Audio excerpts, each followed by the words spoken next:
The smell hit me first. Stale grease mixed with bleach, a combination that had become as familiar as my own reflection. I pushed through the glass door of Romano's diner, my sneakers squeaking against the checkered linoleum floor. The fluorescent lights buzzed overhead, casting everything in a sickly yellow glow that made even the regulars look half dead. "You're late again, Sophie." I didn't bother responding to Marco, the day manager who enjoyed reminding me of every microscopic failure. My fingers were still numb from the November cold, my coat too thin for the approaching winter. 3 years ago, I wouldn't have recognized this version of myself. The one who couldn't afford a proper winter coat, who counted coins to buy bread, who had become invisible to everyone except people who needed something from me. "Table 6 needs refills," Marco barked, already turning away. I grabbed the coffee pot, its weight familiar in my palm, and made my way through the scattered tables. Sunday morning shift meant the after-church crowd, generous with advice, stingy with tips. My reflection caught in the window as I poured. Hollow-eyed, 26 but looking older, my dark hair pulled back in a ponytail that had seen better days. I looked like what I was, abandoned, broke, forgotten.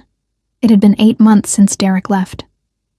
8 months since I came home to find our apartment stripped bare, every piece of furniture gone, our joint account emptied, and a note on the counter that read, "You were always too naive for this world. Good luck." He'd taken everything, the savings I'd inherited from my grandmother, the car, even the engagement ring I'd foolishly left on the bathroom counter. The police said it was a civil matter. His new girlfriend posted pictures from Cancun 3 days later. I was so lost in the memory that I didn't notice the shift in atmosphere until the bell above the door chimed. The diner went quiet. Not the peaceful quiet of early morning, but something else. Something that made the hair on my arms stand up beneath my uniform. I glanced up from pouring Mrs. Henderson's decaf, and that's when I saw him. He stood in the doorway like he owned not just the space, but the very air we breathed. Tall, easily over 6 feet, wrapped in a charcoal coat that probably cost more than I'd make in a year. Dark hair swept back from a face that could have been carved from marble, sharp jaw, straight nose, and eyes so dark they looked black from where I stood. But it wasn't his appearance that made my breath catch. It was the way everyone else reacted to him. Marco had gone pale. 2 men in suits had entered behind the stranger, flanking him like shadows, their eyes scanning the room with practiced efficiency. One spoke into his sleeve, a gesture I'd only seen in movies. The man in the charcoal coat moved forward, and the crowd parted without a masking, people suddenly very interested in their plates. "Mr. Castellano," Marco stammered, rushing forward. "We weren't expecting... we didn't know..." "Coffee," the man said, his voice low and smooth, with the barest hint of an accent I couldn't place. "And somewhere quiet." His eyes swept the room and landed on me. I froze, coffee pot still suspended over Mrs. Henderson's cup. Those dark eyes held mine for a heartbeat. 2, 3. And I felt pinned, like a butterfly to a board. There was something predatory in his gaze, something that made every instinct scream danger. But I couldn't look away. "The booth in the back," Marco said quickly, gesturing. "Sophie will take care of you." "No." I wanted to refuse, to pass this to Janice or anyone else, but Marco was already shoving me forward, practically pushing the coffee pot into my shaking hands.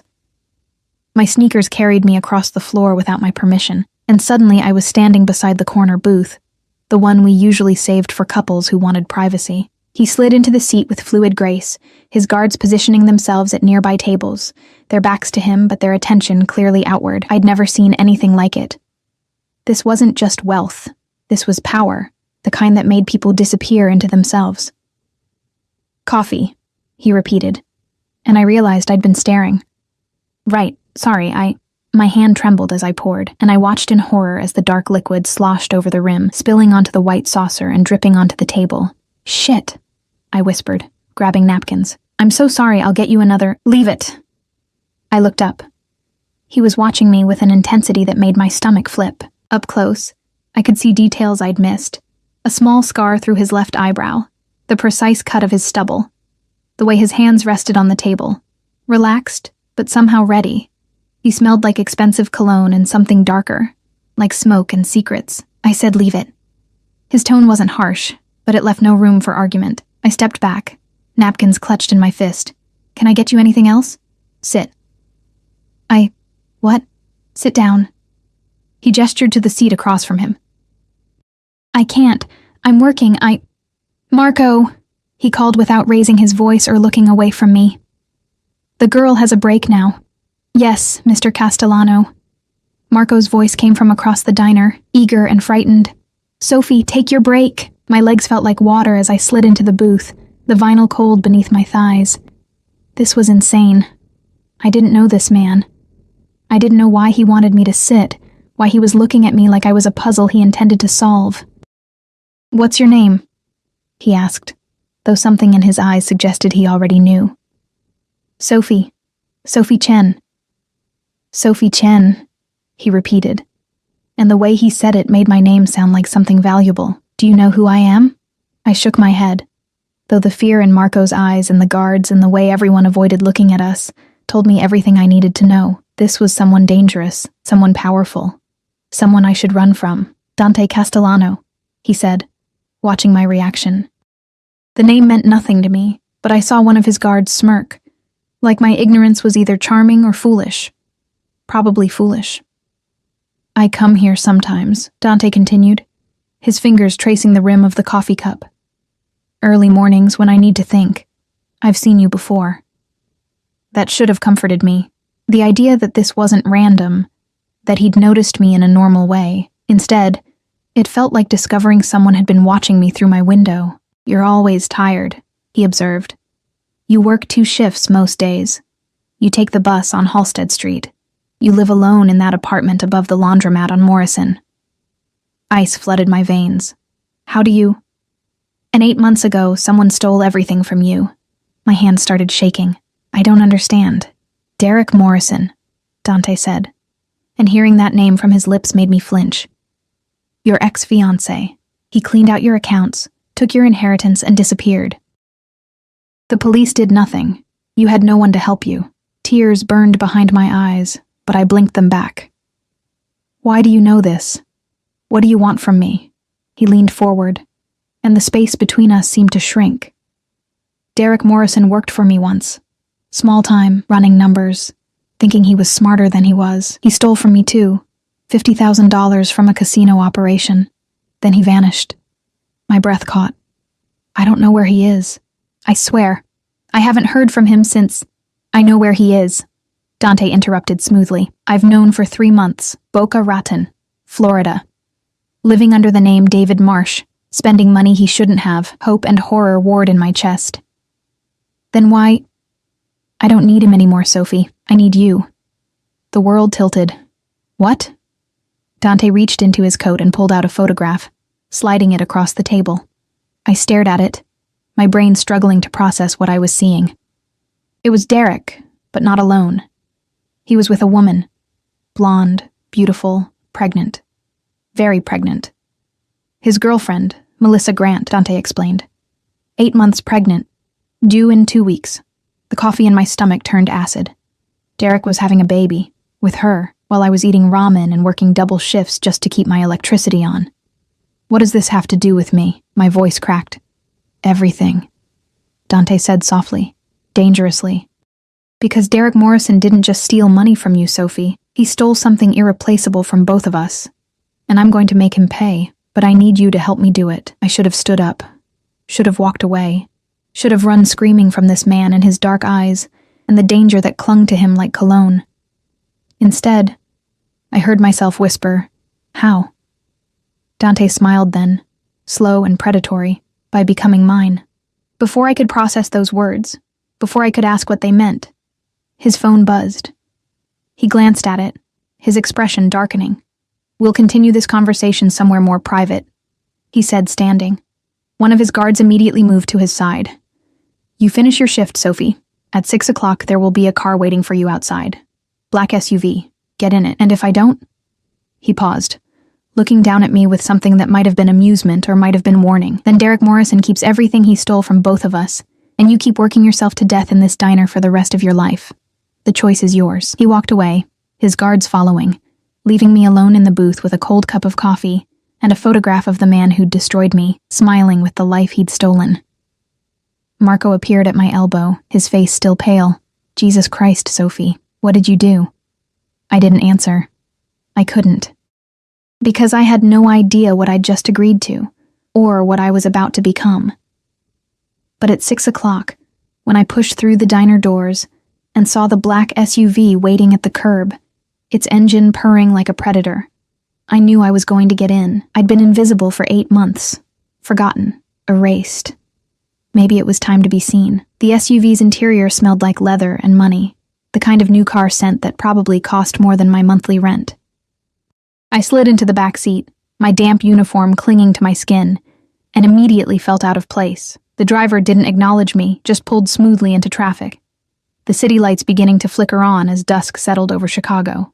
My phone buzzed in my pocket, a text from Janice. "Girl, what's going on?" Marco was freaking out. I didn't know how to answer, so I didn't. Instead, I watched the familiar streets blur past. The bodega where I bought discounted bread. The library where I spent my days off because it was warmer than my apartment. The bus stop where I waited every morning in the cold. All of it falling away as we drove north, away from my neighborhood and into areas I only saw in magazines. The buildings grew taller, cleaner. The people on the sidewalks wore coats that actually fit. We passed restaurants with names in French and Italian, their windows glowing warm and golden. I pressed my hand against the glass, watching my breath fog it up, and wondered what the hell I was doing. 20 minutes later, we pulled up to a building that made my stomach drop. It was all glass and steel, stretching into the sky like a monument to excess. A doorman in a uniform nicer than anything I owned opened my door before I could reach for the handle. "Miss Chen," he said, as if he'd been expecting me. "Mr. Castellano is waiting." The driver finally spoke. 32nd floor, penthouse. Of course it was. The elevator was mirrored on all sides, and I spent the ride up trying not to look at myself. The wrinkled uniform, the exhaustion in my eyes, the way my hair had escaped its ponytail in frizzy strands. I looked like exactly what I was. Someone who didn't belong here. The doors opened directly into an apartment that stole my breath. Floor-to-ceiling windows overlook the city, the skyline spreading out like scattered diamonds. The space was all clean lines and expensive furniture, abstract art on the walls that probably cost more than I'd make in a lifetime. Everything was in shades of gray and black and cream, sophisticated and cold and perfect. Dante stood by the windows, hands in his pockets, looking out at his kingdom. He'd removed his coat, and I could see the precise cut of his suit, the way it molded to his shoulders and tapered at his waist. Even from behind, he radiated power. "You came," he said, without turning around. "You knew I would." I hated how small my voice sounded in this enormous space. "Yes," he turned then, and the city lights behind him made him look like something from a dream or a nightmare. "But I'm still pleased. It shows you're smarter than Derek gave you credit for." The mention of Derek's name made my chest tight. "You said he stole from both of us. You said I could help you make him pay. I want to know how." "Direct. I like that." Dante moved toward a bar cart, pouring amber liquid into 2 crystal glasses. "Scotch?" "I don't drink." "You do tonight." He crossed the space between us and pressed the glass into my hand. His fingers brushed mine, warm, calloused in unexpected places, and the brief contact sent electricity up my arm. I took the glass just to have something to hold. "Sit," he said, gesturing to a leather sofa that probably cost more than my car used to. I perched on the edge, too nervous to relax. Dante sat across from me in an armchair, utterly comfortable in his domain. He took a sip of his scotch, watching me over the rim of the glass with those dark, unreadable eyes. "Derek Morrison came to work for me 3 years ago," he began. "Small jobs at first, collecting debts, running errands. He was ambitious but sloppy. Thought he was smarter than everyone else. Sounds like him," I muttered. He was skimming from the operations, nothing large enough to notice at first, but it added up. $50,000 over 6 months. When I confronted him, he ran. Took the money and disappeared. Dante's jaw tightened almost imperceptibly. But that's not why I want him back. I waited, my heart pounding. He was sleeping with someone while he worked for me. Someone important. Dante's voice dropped, cold and sharp as a blade. My half-sister, Valentina. The glass nearly slipped from my hand. Your sister? Half-sister. Different mothers, same father. She was 19, stupid, and thought she was in love. His knuckles whitened around his glass. She didn't know he was engaged to you. Didn't know he was stealing. When I found out, I was going to kill him, slowly. I believed him. The way he said it, casual, matter of fact, left no doubt. But before I could find him, Valentina discovered she was pregnant. By then, Derek had already run. Left her crying in my office, begging me not to hurt him because she was carrying his child. Dante's laugh was bitter. My father made me promise not to touch Derek until after the baby was born. Family first, always. My mind raced, trying to piece it together. But the photo you showed me, that woman with Derek, she was pregnant. Melissa Grant. A fake name, fake relationship. Derek's cover. Dante leaned forward, elbows on his knees. But Valentina is real. She's in Florida too, living in a house I bought her, waiting to give birth to that bastard's child. And Derek has no idea she's there, no idea I've been watching him this whole time, waiting for the right moment. What moment? The moment when I could take everything from him. The way he took everything from you. Dante's eyes locked on mine. That's where you come in, Sophie. I forced myself to take a sip of the scotch. It burned going down, but the warmth helped steady my nerves. I still don't understand. Derek thinks he's safe. He thinks he got away with it, stealing from you, stealing from me, leaving Valentina pregnant and alone. He's living his life with that girlfriend, spending money, playing house. Dante set his glass down with deliberate precision. I want him to feel what you felt, what Valentina felt. I want him destroyed, humiliated, broken. And then I want him to know it was all because of you. How? I whispered. Dante stood and crossed to me, and suddenly he was close, so close I could smell his cologne again, could see the flecks of gold in his dark eyes. He reached out slowly, giving me time to pull away, and tilted my chin up with his fingers. You're going to become my fiancé. The word hung in the air between us, impossible and terrifying. We'll make it public, he continued, his thumb brushing my jawline in a touch that felt possessive. Pictures, events, the works. I'll dress you in clothes that cost more than Derek ever made.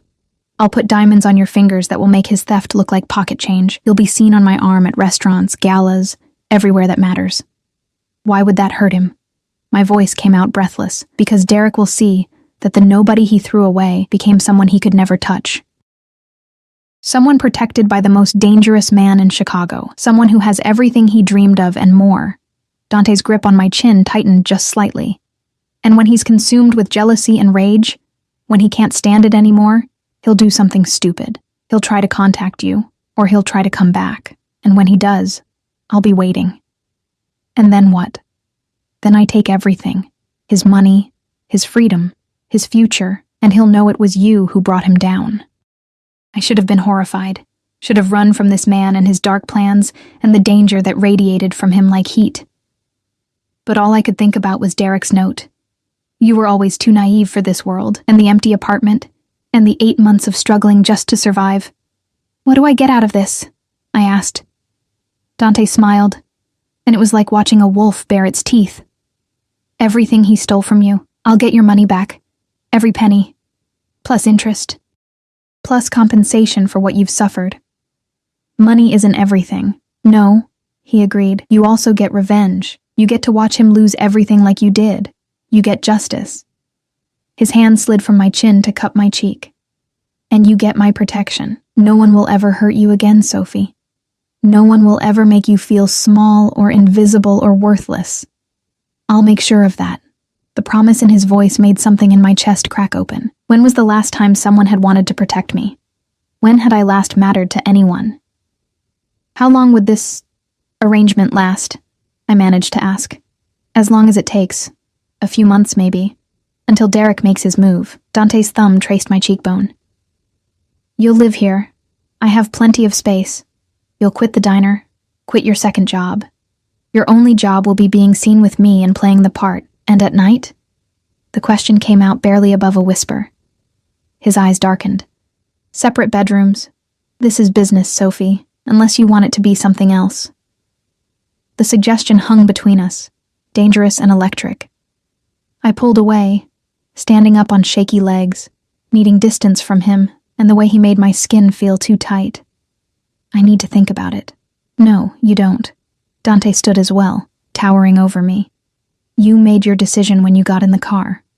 You made it when you didn't run from the diner. You made it when you looked at that photo and felt what I knew you'd feel: anger, betrayal, hunger for revenge. He was right.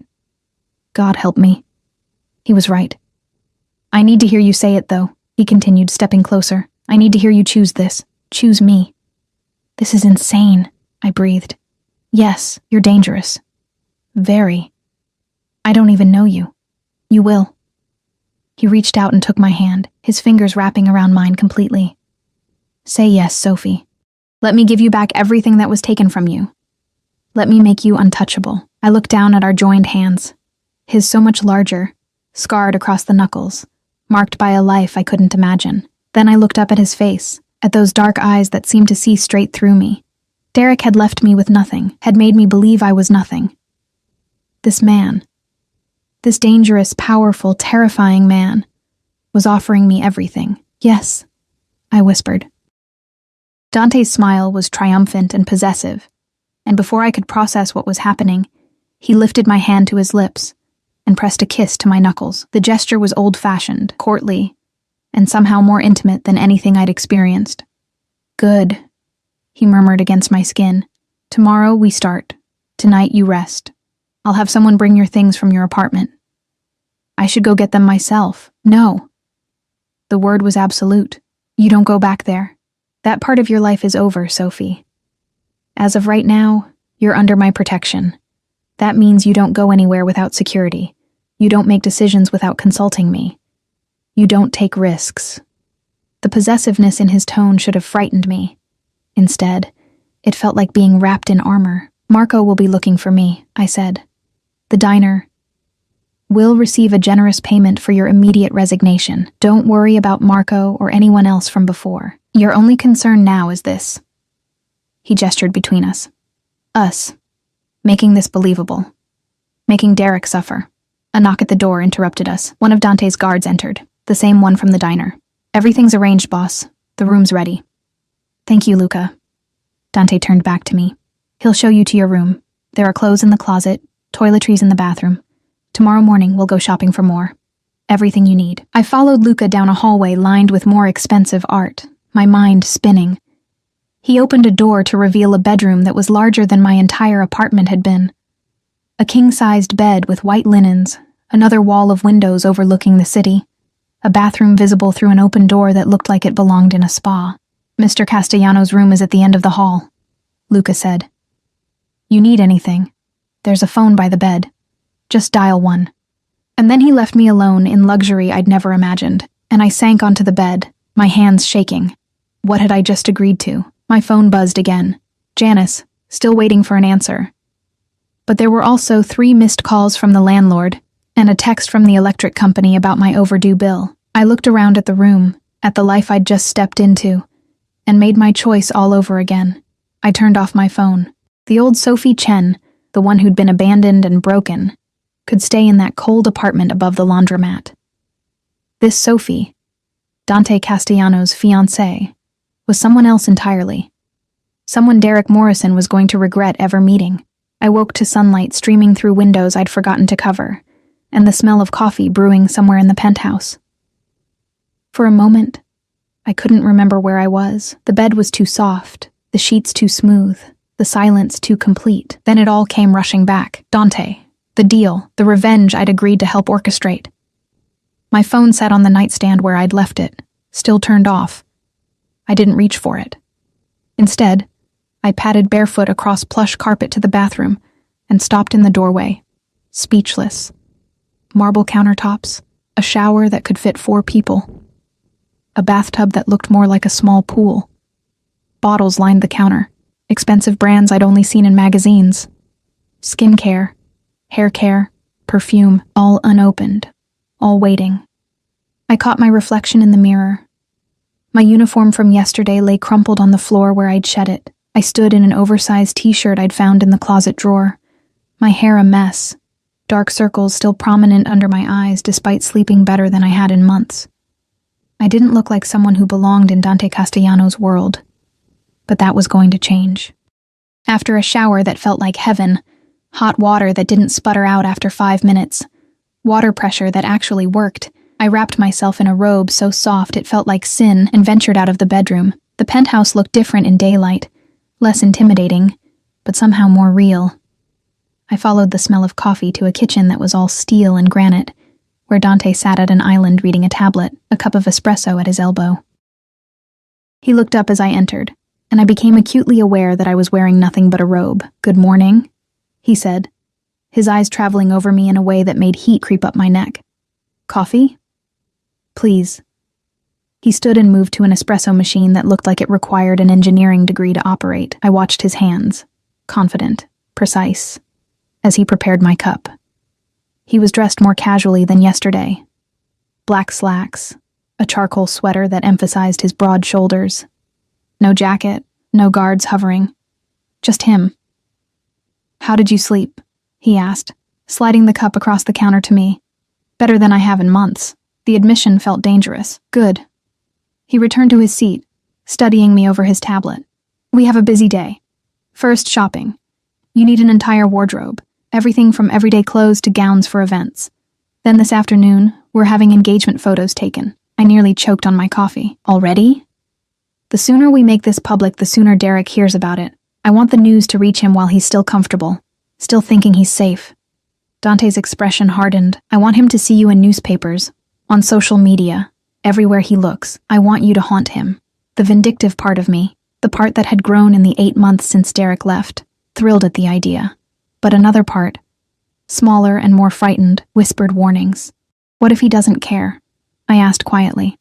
"What if seeing me with you doesn't affect him at all?" Dante set down his tablet and gave me his full attention. "He'll care. Men like Derek, weak, insecure men, they need to feel superior. He left you believing you were beneath him, that you'd never recover. Seeing you not just recovered but thriving, protected by someone who makes him look like an insect?" He smiled coldly. "It will eat him alive. You sound certain." "I am. I've spent my life reading people, Sophie. It's how I've survived." He stood and came around the island, stopping close enough that I had to tilt my head back to meet his eyes. "Derek Morrison is a small man who thought he could play in a big man's world. He stole from you because it made him feel powerful. He stole from me because he thought he was clever. And he abandoned my sister because he's a coward." The muscle in his jaw ticked. "When he sees what you've become, what I've made you, it will destroy him. And then, I'll finish the job." The intensity in his voice, the barely controlled rage lurking beneath his calm exterior, it should have terrified me. Instead, it made me feel protected. Someone was finally on my side. "Okay," I said. "When do we start?" His smile was approving, possessive. "Right now. Luca's bringing the car around. And Sophie?" He reached out and tucked a damp strand of hair behind my ear, his fingers lingering against my skin. "Get used to luxury. Get used to being looked at, being noticed. Because after today, you'll never be invisible again." 3 hours later, I stood in front of a 3-way mirror in a boutique so exclusive it didn't have a sign on the door, wearing a dress that cost more than I used to make in 2 months. "Perfect," the saleswoman, Margot, cooed, adjusting the fabric at my waist. "Mr. Castellano has exquisite taste." Dante sat in a leather armchair like a king on his throne, watching me with those dark, unreadable eyes. He'd barely spoken since we arrived, just gestured at items he wanted me to try and gave curt nods or shakes of his head. The growing pile of approved garments was staggering. Dresses, slacks, blouses, coats, shoes, lingerie that made me blush. "Turn around," he said now. I did slowly, watching myself in the mirror. The dress was deep emerald green, fitted to my body in ways that made me look like someone else. Someone sophisticated, someone who belonged on Dante Castellano's arm.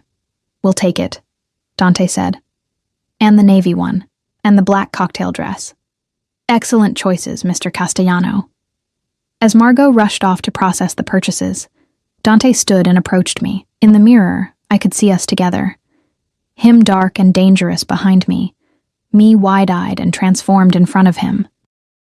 He placed his hands on my shoulders, and the weight of them felt like both a promise and a claim. "Do you see it?" he asked quietly. "See what?" "What I see. What everyone will see." His hands slid down my arms, leaving trails of heat, power, beauty, someone untouchable. I met his eyes in the mirror. "I'm not untouchable. I'm just wearing expensive clothes. No." His voice was firm. "You're under my protection now. That makes you untouchable. Anyone who wants to hurt you has to go through me first, and no one is that stupid." The certainty in his voice made something in my chest tighten. When was the last time someone had protected me? My parents had died when I was 19, and I'd been on my own ever since. Derek had promised to take care of me, but his version of care was control and eventually abandonment. This, Dante's fierce, possessive protection, felt different. Dangerous, yes, but solid. Real. "What if I don't want to be untouchable?" I asked softly. "What if I just want to be normal?" His hands tightened on my arms. "Normal got you abandoned in an empty apartment with nothing.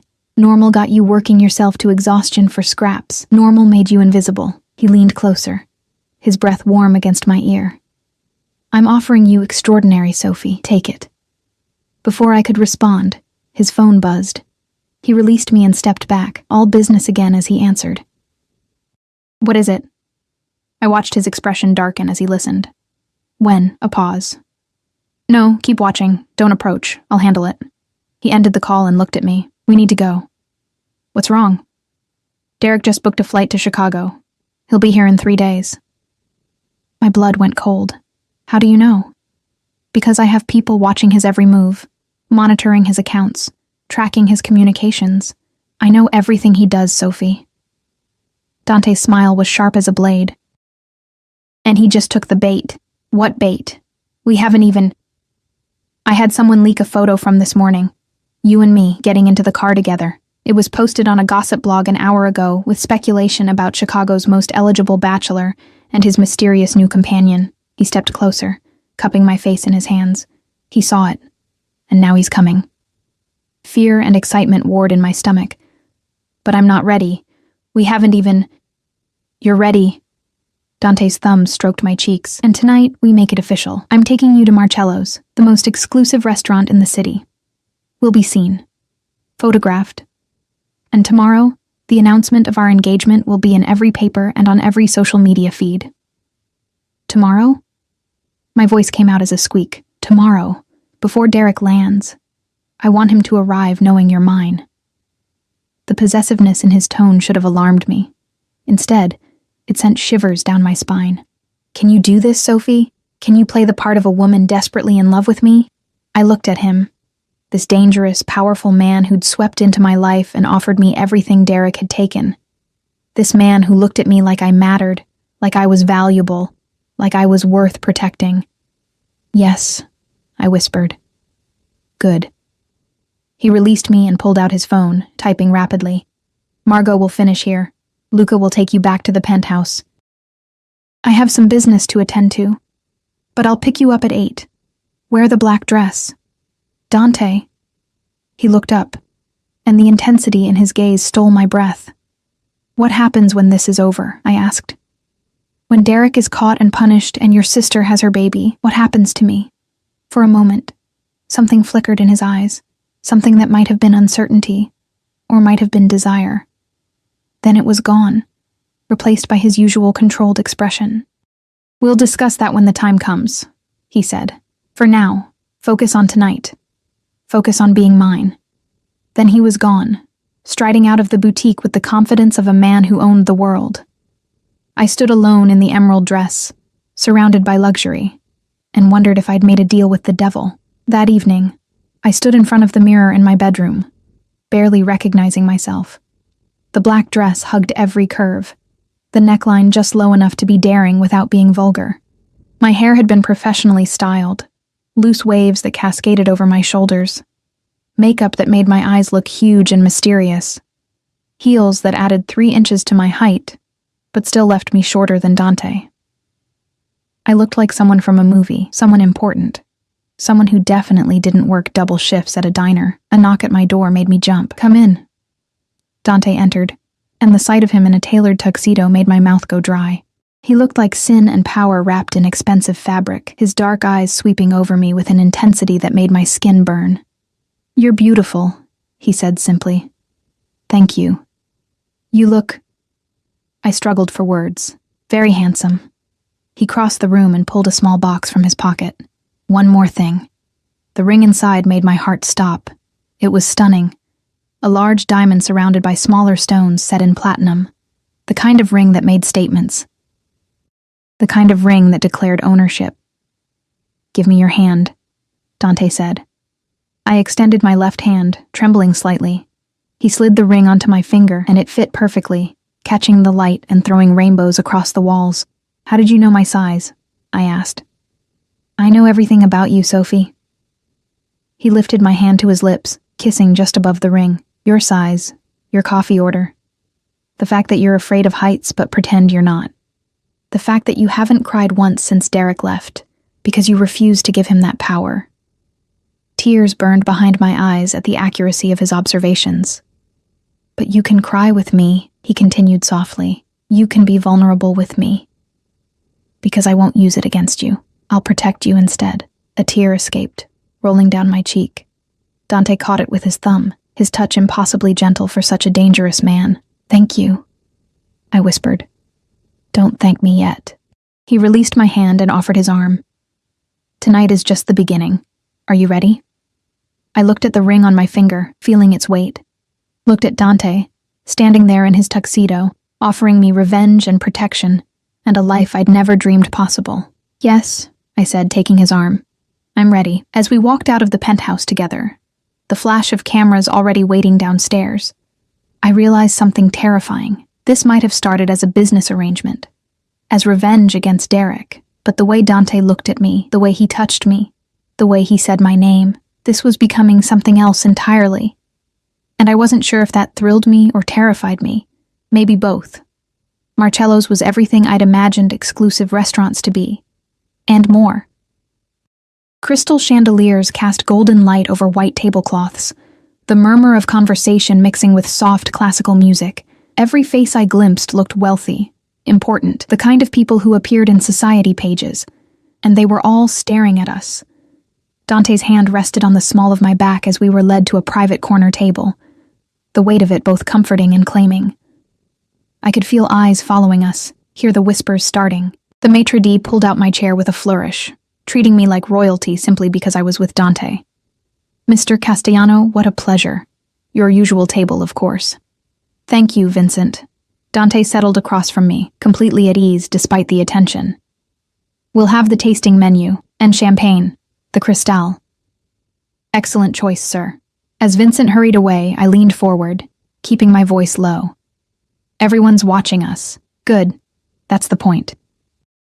Dante's eyes gleamed in the candlelight. "By tomorrow morning, photos of us will be everywhere. Derek will see them before he even boards his plane." My stomach fluttered. Whether from nerves or anticipation, I couldn't tell. What do I do? How do I act? Like a woman in love, he reached across the table and took my hand, his thumb stroking the ring he'd placed there. "Look at me like I'm the only person in the room. Smile when I talk. Let me touch you. Make everyone believe that you're mine, and that you've never been happier about anything." The words should have felt like instructions for a performance, but when his fingers intertwined with mine, when his dark eyes held mine with that intensity that made my breath catch, it didn't feel like acting at all. "Tell me something," he said, his voice lower now, intimate. "What did you want to be? Before Derek, before the diner, when you still had dreams?" The question caught me off guard. "Why do you want to know?" "Because I want to know you, not just the broken version Derek left behind, the real you." I hesitated, looking down at our joined hands. I wanted to be a photographer, not weddings or portraits, documentary photography, telling stories through images, showing people things they'd never see otherwise. I laughed bitterly. Stupid, right? I even had a scholarship to art school. But then my parents died, and I had to work, and Derek said it was impractical, that I needed to focus on real jobs, real money. "It's not stupid," Dante's grip tightened on my hand. Derek was an idiot. What else? What else what? What else did he take from you? Besides money and your apartment and your dreams. The champagne arrived then, giving me a moment to compose myself. The waiter poured with ceremony, the bubbles catching the light like liquid gold. When we were alone again, I took a sip, letting the expensive wine settle my nerves. He took my confidence, I said quietly. He made me believe I was lucky to have him. That no one else would want me. That I was too naive, too trusting, too small for the world. I met Dante's eyes. He made me disappear even before he left.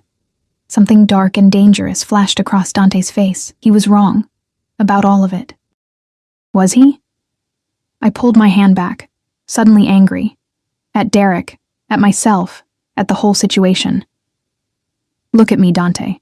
A week ago I was serving coffee and living in a studio with heat that barely worked. Now I'm wearing a dress that costs more than my monthly rent, sitting in a restaurant I couldn't afford to even walk past, pretending to be engaged to a man I barely know who runs what? The mafia? Criminal organizations? I don't even know exactly what you do. My voice had risen slightly, and I forced myself to lower it, aware of the interested glances from nearby tables. So maybe Derek was right. Maybe I am too naive, because I agreed to this insane plan without even asking what it might cost me. Dante was quiet for a long moment, studying me with those unreadable dark eyes. Then he stood, came around the table, and offered his hand. Come with me. What? Where? Trust me. I let him pull me to my feet, and he led me through the restaurant to a private balcony overlooking the city. The November air was cold, but he shrugged out of his jacket and draped it over my shoulders before I could protest. It smelled like him, cologne and smoke and something darker. You want to know what I do? He asked, leaning against the railing. I run businesses, legitimate ones, restaurants, real estate, construction. But I also handle things that exist in gray areas, protection for people who can't go to the police, solutions to problems the law won't touch. Justice when the system fails. He turned to face me fully. My father built an empire on blood and fear. When he died, I inherited it, along with his enemies, his debts, his sins. I've spent 10 years trying to turn it into something different, something that doesn't just destroy. And Derek, what you're doing to him, is that justice or revenge? Both. Dante stepped closer. He stole from you. He abandoned my sister pregnant and alone. He thought he could take from people who mattered to me and walk away clean. I'm proving him wrong. By using me. By helping you. There's a difference. His hands came up to cut my face, forcing me to meet his eyes. Yes, I need you for this plan. Yes, this arrangement benefits me. But don't pretend you're not getting something out of it too, Sophie. Don't pretend you don't want to see him suffer. He was right, and I hated that he was right. What happens when he makes his move? I asked. When he contacts me or tries to come back? What will you do to him? What do you want me to do? The question hung between us, heavy with implication. Dante was giving me power, the power to determine Derek's fate. It should have scared me. Instead, it felt like reclaiming something I'd lost. I want him to feel what I felt, I said slowly. That moment when everything's taken away and you realize you're alone, helpless. That no one's coming to save you, Dante smiled, dark and approving. Then that's exactly what he'll get, I promise you, Sophie. By the time I'm done with Derek Morrison, he'll wish he'd never heard your name. He leaned closer, and suddenly the space between us felt charged, electric. His breath was warm against my lips, his eyes searching mine for permission or denial. We should go back inside, I whispered, but I didn't move. We should, he agreed. But he didn't move either. For a moment we stood frozen in that almost kiss, the city lights twinkling below us, the cold air making me shiver despite his jacket around my shoulders. Then Dante stepped back, his jaw tight with restraint. You're right. People are watching. He offered his arm again. We should give them something to photograph. We returned to the table, and the rest of the dinner passed in a blur of exquisite food I barely tasted, and conversation that felt more real than it should have. Dante asked about my childhood, my parents, the life I'd had before everything fell apart. And he shared pieces of himself too. His mother who'd died when he was young, the pressure of inheriting his father's legacy, the sister he was trying to protect. By the time we left the restaurant, I'd almost forgotten it was supposed to be an act. The cameras were waiting outside, paparazzi who seemed to materialize from nowhere, their flashes blinding. Dante pulled me close, his arm around my waist, and I buried my face against his chest, overwhelmed by the sudden attention. "It's all right," he murmured against my hair. "I've got you." And somehow I believed him. The photos were everywhere by morning. I scrolled through my phone, which I'd finally turned back on, seeing my own face staring back at me from dozens of gossip sites and social media posts. Chicago's most eligible bachelor off the market. Mystery woman snags Dante Castellano. New romance for real estate mogul. In every photo, I looked happy. Radiant, even. Dante looked possessive, his arm always around me, his eyes always on me like I was the only thing that mattered. We looked like a couple in love. Good, aren't they? I looked up to find Dante in the doorway of my bedroom, already dressed for the day in slacks and a crisp white shirt. He held a tablet, presumably showing the same articles I was reading. "The PR team outdid themselves," he continued, coming to sit beside me on the bed. "The engagement announcement goes live in an hour. I wanted you to see it first." He handed me the tablet, and I read the carefully crafted statement announcing our engagement, complete with a quote from Dante about finding unexpected love and being excited for our future together. "It sounds so real," I said softly. "That's the idea." He took the tablet back, setting it aside. "Derek's plane lands in 4 hours. By the time he touches down, he'll have seen all of this. His hotel is 3 blocks from here. I've made sure of that. He'll be close, watching, stewing in jealousy. How do you know he'll even care enough to—" My phone buzzed, cutting me off. A number I didn't recognize, but somehow I knew exactly who it was before I even looked. The text message made my blood run cold. "What the fuck, Sophie? Call me. Now." "Derek." Dante read it over my shoulder, and his smile was terrifying in its satisfaction. "Right on schedule," he murmured. "Don't respond yet. Make him wait. Make him wonder. Make him desperate." Another text came through. "This is bullshit. You can't just move on like I meant nothing. Like we meant nothing." Then another. "Who the hell is this guy? What are you doing?" And another. "I know you, Sophie. This isn't you. He's using you. Please, we need to talk." I stared at the messages, feeling something crack open inside my chest. 8 months of silence. And now that I was with someone else, now that I looked happy, suddenly Derek wanted to talk. Suddenly I mattered. "He doesn't get to do this," I said, my voice shaking with rage. "He doesn't get to abandon me and then act betrayed when I move on. No, he doesn't." Dante took my phone gently from my hands and set it aside. "But he will keep trying. And when he does, when he gets desperate enough, he'll make a mistake. That's what we're waiting for. What if he doesn't? What if he just goes back to Florida and—" "He won't." Dante's certainty was absolute. "I know men like Derek. Weak, insecure men who need to feel powerful. Seeing you with me is destroying him. He'll escalate. And when he does, we'll be ready." The phone buzzed again, and again. Derek's messages coming faster now, more desperate, angrier.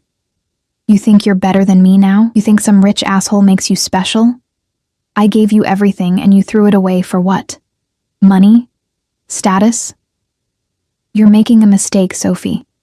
This guy is dangerous. I'm trying to protect you." That last message made me laugh. A bitter, broken sound. Protect me. He's trying to protect me. After everything he did, Dante pulled me against his chest, his arms coming around me in a hold that felt like safety. He's scared. He should be. Because I'm going to destroy him, Sophie. For you, for Valentina, for everyone he's ever hurt. I let myself sink into his embrace. Let myself believe, just for a moment, that this was real. That Dante's protection meant something beyond our arrangement, that I wasn't just a pawn in his game of revenge. But deep down, in a place I didn't want to examine too closely, I knew the truth. I was falling for my fake fiancé. And that was far more dangerous than anything Derek could do to me. Block 5. 3 days after Derek landed in Chicago, everything exploded. It started with flowers. A dozen red roses delivered to the penthouse with a card that read, "I'm sorry, please, let me explain."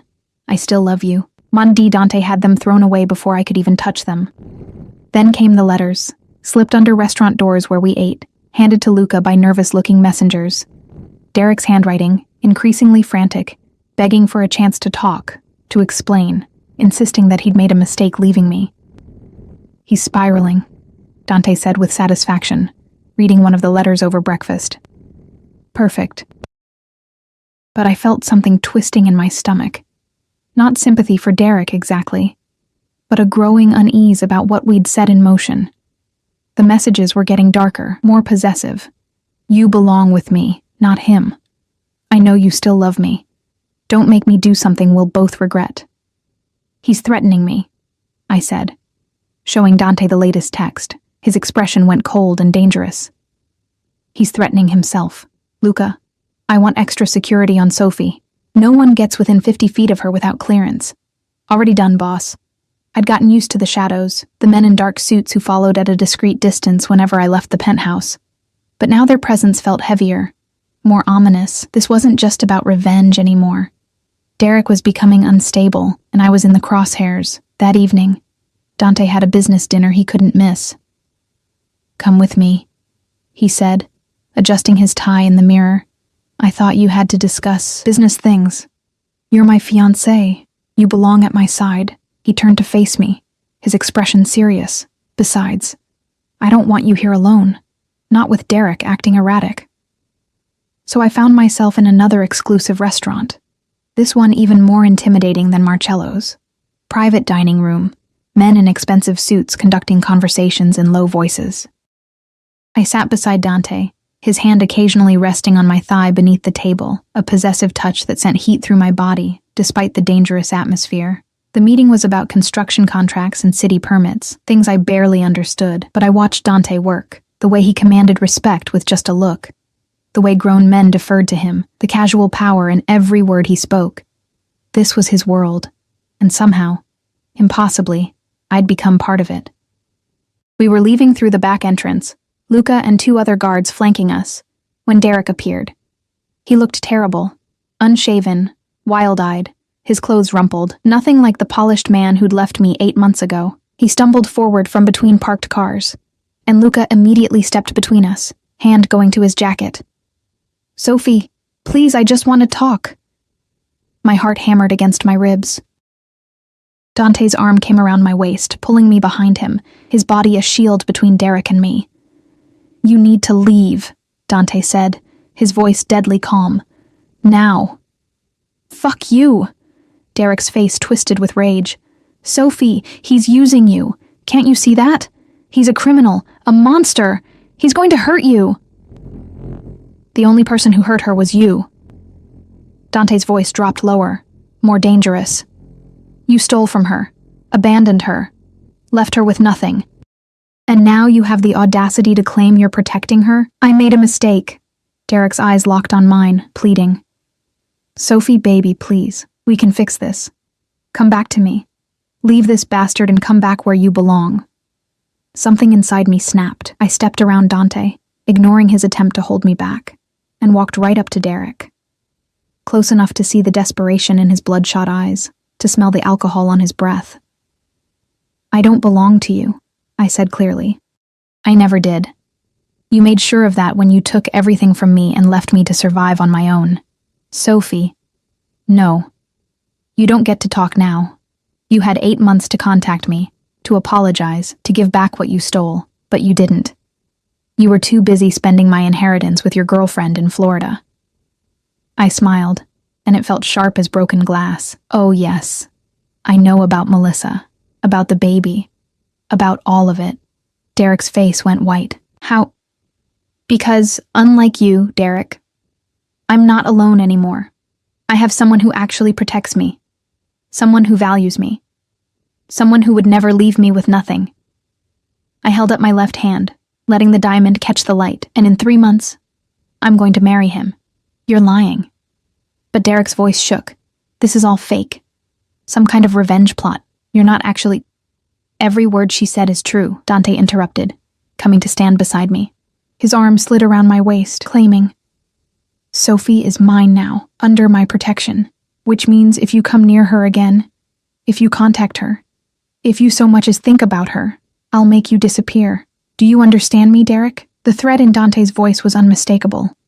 Derek stumbled backward, and I saw real fear in his eyes now. The fear of a small man who'd finally realized he was playing in a league far above him. You can't, Derek started, but Luca stepped forward. Mr. Castellano asked if you understand. Yes, Derek whispered. Yes, I understand. Good. Dante's arm tightened around me. Now, about the money you stole. From Sophie, from my operations, from my family. I want all of it back. Every penny. You have 48 hours. Derek's laugh was hysterical. I don't have it. I spent it.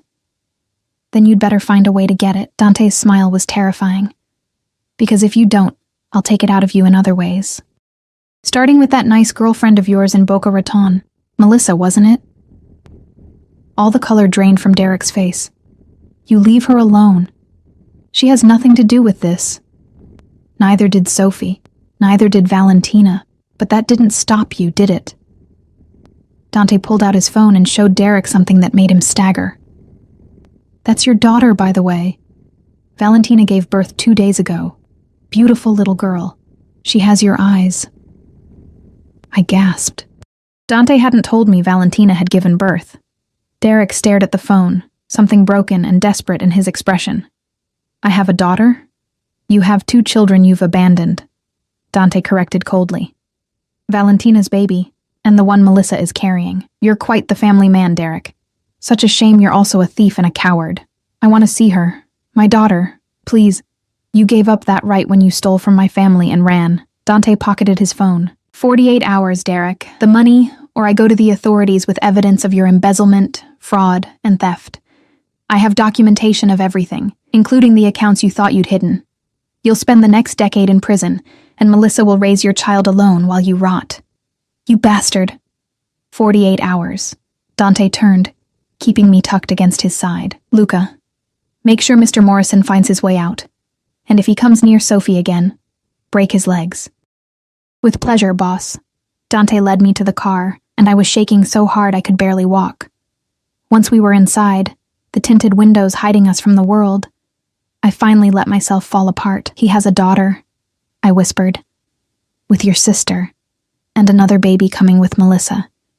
He just abandons them.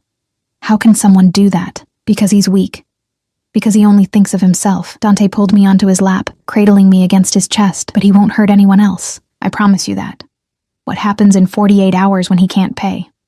He'll try to run, and when he does, I'll have the evidence delivered to the FBI.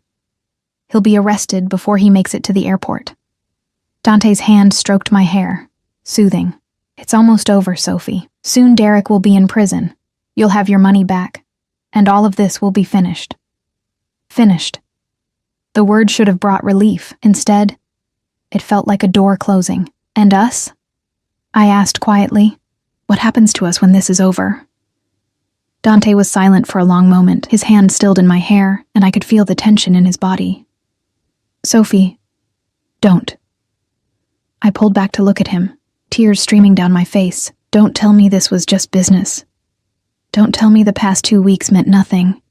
Because I feel it, Dante. The way you look at me, the way you touch me, the way you say my name. This isn't fake anymore, at least not for me. His jaw clenched. You don't know what you're saying. Yes, I do.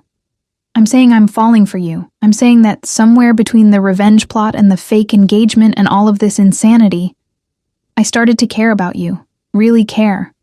I cupped his face, forcing him to meet my eyes. Tell me I'm alone in this. Tell me you don't feel it too. Sophie, tell me.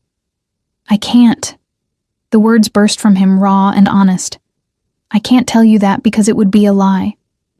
Because every time I touch you, I want more. Every time I see you in another man's path, I want to destroy them. Every time you smile at me, I want to keep you locked in my penthouse where nothing can hurt you and no one can take you away. His hands came up to frame my face, his thumbs wiping away my tears. You were supposed to be a tool, Sophie. A means to an end. A way to hurt Derek and protect Valentina. But you became something else. You became mine. really mine. And that terrifies me because everyone I've ever cared about has been used against me or taken away. I'm not going anywhere, I whispered. You don't know that. You don't know what my life is really like. The dangers, the enemies, the constant threat. I kissed him. It wasn't planned, wasn't strategic. I just leaned forward and pressed my lips to his, silencing his protests with action instead of words. For a heartbeat, he froze. Then his arms crushed me against him and he kissed me back with a desperation that matched my own. It was nothing like the chaste touches we'd shared for cameras. This was raw, hungry, real, his hands tangled in my hair, his mouth claiming mine like he was drowning, and I was air. I melted into him, 8 months of loneliness and pain and fear dissolving in the heat between us. When we finally broke apart, both breathing hard, Dante rested his forehead against mine. "This is a terrible idea," he murmured. "Probably. I'm dangerous. My world is dangerous. I know. You deserve better than this, better than me. That's not your decision to make." I pulled back just enough to meet his eyes. "I'm not some helpless victim who needs to be protected from her own choices, Dante. I'm choosing this. I'm choosing you." His laugh was shaky, almost disbelieving. "You're either very brave or very stupid. Maybe both." I smiled through my tears. "We're good together. I'm also right, real together. And when this thing with Derek is over, I don't want it to end. I want to see where this goes." Dante searched my face, looking for doubt or fear or hesitation. Whatever he saw there made something in his expression soften, made the hard edges of him blur into something almost vulnerable. "Okay," he said finally. "Okay, we'll try. But Sophie..." His grip tightened. "If being with me puts you in danger, if my enemies even look at you wrong, I'm sending you somewhere safe. No arguments. Fine. As long as you understand that I'm not running just because things get difficult." Stubborn woman. "You like stubborn. I like you." He kissed me again, softer this time. "God help me. I really like you." 48 hours later, Derek didn't run. Instead, he did something far more stupid.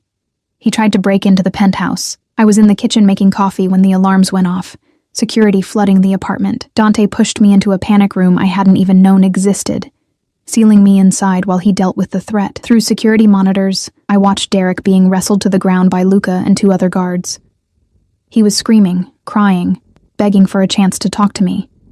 In his hand was a gun, unloaded it turned out, but enough to guarantee serious charges. The police came. So did the FBI. Apparently, Dante had already contacted them with his evidence of Derek's embezzlement and fraud. I watched through the monitors as Derek was led away in handcuffs, still screaming my name. It should have felt like victory. Instead, I just felt tired. Dante found me in the panic room an hour later, wrapped in a blanket despite the warmth. He sat beside me, pulling me into his arms without a word. "It's over," he said quietly. "Derek will be in prison for at least 10 years. The money he stole, from you, from me, from Valentina, it's all been recovered. You're safe now. And Valentina? The baby? I've set up a trust fund. She'll never have to worry about money, and I'll make sure Derek has no parental rights. She and her daughter will be protected." He pressed a kiss to my temple. "You all will be." I turned in his arms to face him. "What now?" "Now?" Dante smiled, and it was genuine, warm, so different from the cold calculation I'd first seen. "Now we figure out what this is, you and me. No more fake engagement, no more revenge plots, just us." "Just us," I repeated, testing the words. They felt right. Terrifyingly right. "I should probably propose properly," Dante said, pulling the ring from my finger. "Without the lies and the manipulation and the mafia boss drama." "Dante..." He slid from the couch to kneel before me, the gesture so unexpected and vulnerable that it stole my breath. "Sophie Chen, you walked into my life at my lowest point. When I was consumed by revenge and anger and hate, you reminded me what it's like to protect someone not out of duty, but out of genuine care. You made me want to be better, to build something real instead of just destroying my enemies." His voice was rough with emotion. "I know this started as a lie. I know I manipulated you and used you for my own purposes. But somewhere along the way, It became the truest thing in my life. So I'm asking you now, with no tricks, no games, no ulterior motives, will you actually marry me? Will you take a chance on a dangerous man who's desperately in love with you? Tears streamed down my face, but this time they were happy tears, overwhelmed tears.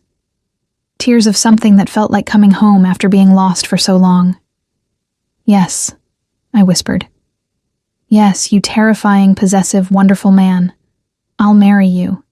He slipped the ring back on my finger. The same ring, but now it meant something completely different. Then he stood and pulled me into a kiss that promised forever, protection, and a love I'd thought I'd never find. When we finally pulled apart, both smiling like idiots, Dante rested his forehead against mine. You know this won't be easy, he warned. My life, my world, it's complicated and dangerous and... I know. I cut him off with another kiss. But I'm not the broken girl Derek left behind anymore. I'm stronger now. Strong enough to stand beside you. Strong enough to build a life with you. My fierce Sophie. He murmured against my lips. What did I do to deserve you? You saw me. I said simply. When everyone else looked through me, you saw me. You made me matter. You always mattered. I just helped you remember that. 6 months later, I stood in a private garden wearing a wedding dress that made me feel like a princess, surrounded by flowers and soft music, and people who genuinely cared about me. Janice from the diner was there, crying happy tears. Valentina stood as one of my bridesmaids, her baby daughter sleeping in a carrier nearby. Even Marco had come, looking uncomfortable but pleased, and at the end of the aisle, waiting for me with eyes that held nothing but love and promise, stood Dante Castellano, no longer my fake fiancé, but about to become my real husband. As I walked toward him, I thought about the girl I'd been 8 months ago. Broken, invisible, convinced she'd never matter to anyone. That girl would never have believed this was possible. This happiness, this love, this life. But she'd been wrong. Derek had left me with nothing. He'd tried to erase me, to make me disappear. Instead, he'd set me on a path that led me here. To a man who saw my worth even when I couldn't. To a life I'd never dreamed possible. To a love that was fierce and protective and absolutely real.